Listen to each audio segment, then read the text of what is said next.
Hello everyone and welcome to our YouTube channel Target for IQ. आज इस video में हम सीपीसी की डेफिनेशन क्लॉज को देखेंगे, यानी सेक्शन नंबर 2 को देखेंगे। और ये बेसिकली इम्पॉर्टेंट है आपका प्री पॉइंट ऑफ व्यू से, और इसमें कुछ ऐसे डेफिनेशन है जो मेंस के लिए भी इम्पॉर्टेंट है। तो अभी हमारा यहाँ जो फोकस है वो एमपी जुडिशरी को लेके है, क्योंकि आपका मे बी कुछ टाइम में उसका प्रीलिम कंडक्ट हो, तो हम इसको प्री पॉइंट ऑफ व्यू से लेके चलेंगे। और सेक्शन 2 को हम देखते हैं, इसमें जो इम्पॉर्टेंट डेफिनेशंस हैं वो उसको यहाँ पे हम देखेंगे। Fine, okay. तो section 2 deals with the definitions, और जो पहला आपका है 2 क्लॉज 1 वो कोड को डिफाइन करता है। तो यहाँ पे रूल्स याद रखना ज़रूरी है, क्योंकि ये कई बार इस तरीके से पूछता है कि कोड इंक्लूड्स रूल्स, ऑर्डर, ऐसे ऐसे करके ऑप्शंस दे देता है। तो 2 क्लॉज 1 के हिसाब से आपको जो याद रखना है कि वो कोड इंक्लूड रूल्स। ओके ना, सेक्शन नंबर 2 क्लॉज 2 जो मोस्ट इम्पॉर्टेंट है for pre and mains both, that is decree. Okay, so what is decree? अगर हम सिंपल सी बेयर एक्ट की लैंग्वेज को रीड करें तो decree means the formal expression of an adjudication. Okay, तो डिक्री हमेशा जो है एक सूट में ही आता है। अगर एक सूट है, यानी कि सूट कैसे आता है, सूट को लाने के लिए सबसे पहले प्लेंट को फाइल करना होता है, ठीक है, by the presentation of the plaint, जो आपका सेक्शन नंबर 26 से बताया गया है। तो जब एक सूट होता है तो सूट के एंड में जाके डिक्री पास होती है। पहले जजमेंट आता है, फिर जजमेंट के 15 दिन, मैक्सिमम 15 दिन तक डिक्री आप कोर्ट जो है डिक्री लाता है। तो ये सारी चीज़ें आपको ऑर्डर नंबर 20 में दी हुई हैं। जब हम ऑर्डर नंबर 20 देखेंगे तो इसको और डिटेल में पढ़ेंगे। तो basically formal expression of an adjudication, decree जो है वो फॉर्मल एक्सप्रेशन है एडजुडिकेशन का। एडजुडिकेशन का मतलब होता है जुडिशियल डिटर्मिनेशन, यानी कि जो एडजुडिकेशन किया है कोर्ट ने वो जुडिशियल, मतलब there is a application of the judicial mind. Proper सारी चीज़ों को देखने समझने के बाद एट द एंड कोर्ट जो है डिग्री पास करता है, ठीक है। तो यहाँ पे सारे एविडेंसेस, सारे विटनेसेस को एग्जामिन करने के बाद, प्रॉपरली जो एविडेंसेस हैं उनको अप्रेस करने के बाद जो है डिग्री पास होती है। तो फॉर्मल एक्सप्रेशन का मतलब ये है कि ये एक प्रॉपर सिस्टमैटिक मैनर में होनी चाहिए। तो अगर आप ऑर्डर नंबर 20 उठा के रूल 6A देखें तो इसमें वो तरीका बताया गया है कि डिग्री कैसे होती है, मतलब डिग्री का जो फ्रेम करने का तरीका है वो कैसा होना चाहिए। तो फॉर्मल एक्सप्रेशन का मतलब यहाँ पे वही है, which conclusively determines the right of the parties. तो यहाँ पे जो राइट्स ऑफ द पार्टीज़ है उनको कोर्ट फाइनली डिसाइड करे, मतलब एट द एंड जाके जो उनके पार्टीज़ के बीच में जो राइट्स को लेके डिस्प्यूट था, कोर्ट उस पर एक तरीके से फाइनली ये बता दे कि भाई ये जो राइट है जिस भी चीज़ को लेके है ये किस पार्टी को है, ठीक है। तो यहाँ पे फाइनली कोर्ट डिसाइड करता है। जैसे कि जो टेम्प्रेरी इंजंक्शन वगैरह होते हैं या कोई और इंटरलॉकेटरी ऑर्डर्स होते हैं वो डिक्री की उसमें नहीं आते, क्योंकि वहाँ पे कंक्लूसिव डिटर्मिनेशन नहीं होता है। वो orders for the time being होते हैं, कुछ टाइम के लिए, जब तक सूट है तब तक के लिए वो ऑर्डर्स जो है वो इन्फोर्स होते हैं, तो इसलिए वो डिक्री की कैटेगरी में नहीं आते हैं। दूसरी इंपॉर्टेंट चीज़ जो है, जो यहाँ पे राइट्स की बात हो रही है, किस तरीके की राइट्स को कोर्ट डिटरमाइन करेगा, वो यहाँ पे सब्सटैंटिव राइट्स की बात कर रहा है। ओके नाउ, अब डिक्री जो है, नाउ डिक्री यहाँ पे जो है वो प्रेलिमिनरी डिक्री भी हो सकती है और फाइनल डिक्री भी हो सकती है।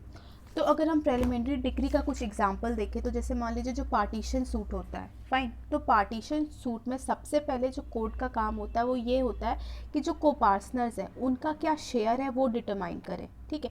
तो जो पहले की चीज़ वो डिटरमाइन करते हैं वो प्रेलिमिनरी डिक्री के तौर पे आती है, अभी सूट कम्प्लीटली डिस्पोज ऑफ नहीं हुआ है। तो इसके लिए यहाँ पे जब फर्दर कोर्ट डिसाइड करेगा, डिटरमाइन करेगा कि जो प्रॉपर्टी, पहले तो शेयर डिसाइड हो गया, अब फाइनली जब कोर्ट ये डिसाइड करता है कि भाई किसको कितना शेयर, कितना हिस्सा मिलेगा, अब क्या मिलेगा as per meets and boundaries, तो वहाँ पे जो है ये फाइनल डिक्री आती है। ओके, तो अगर आप प्रेलिमिनरी डिक्री के कुछ इलस्ट्रेशंस देखना चाहें तो आप देख सकते हैं। जो सूट होता है for the possession and the mean profit, या फिर जो एडमिनिस्ट्रेटिव सूट्स होते हैं, या फिर सूट्स फॉर प्रीएम्पशन जो होते हैं, डिसोल्यूशन ऑफ पार्टनरशिप हो गया, तो ये सारी जो चीज़ें हैं यहाँ पे प्रेलिमिनरी डिग्री पास होती है। तो प्रेलिमिनरी डिग्री में बेसिकली सूट जो है वो कम्प्लीटली अभी एंड नहीं हुआ है, प्रेलिमिनरी डिग्री पास होती है, उसके बाद जब फाइनल डिग्री पास होती है तब जाके सूट कम्प्लीटली जो है वो डिस्पोज ऑफ होता है। बट प्रेलिमिनरी डिग्री में भी एक हद तक जो है पार्टीज़ के राइट जो है वो डिटरमाइन होते हैं, ठीक है। और एक तरीके से आप कह सकते हो उस पर मोहर लग जाती है जब फाइनल डिग्री पास होती है। ओके सो और इसके लिए आप ऑर्डर 20, अगर आपको डिग्री का और भी तरीका है जो हम ऑर्डर 20 पढ़ते टाइम देखेंगे, उसमें प्रॉपरली बताया गया है डिग्री कैसे आती है। ठीक है, 15 जजमेंट अब आता है तो जजमेंट के मैक्सिमम 15 डेज़ के अंदर डिग्री को तैयार करना होता है।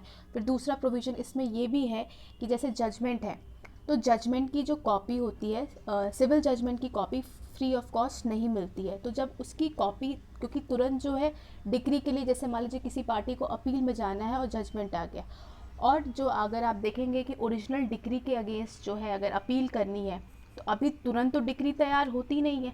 तो उस केस में जब तक डिग्री नहीं तैयार होती है वहाँ पे जजमेंट को ले जाके उसके बेसिस पे अपील फाइल की जा सकती है, और जब तक डिग्री नहीं आती है उस जजमेंट को ही डिग्री माना जाएगा। फाइन।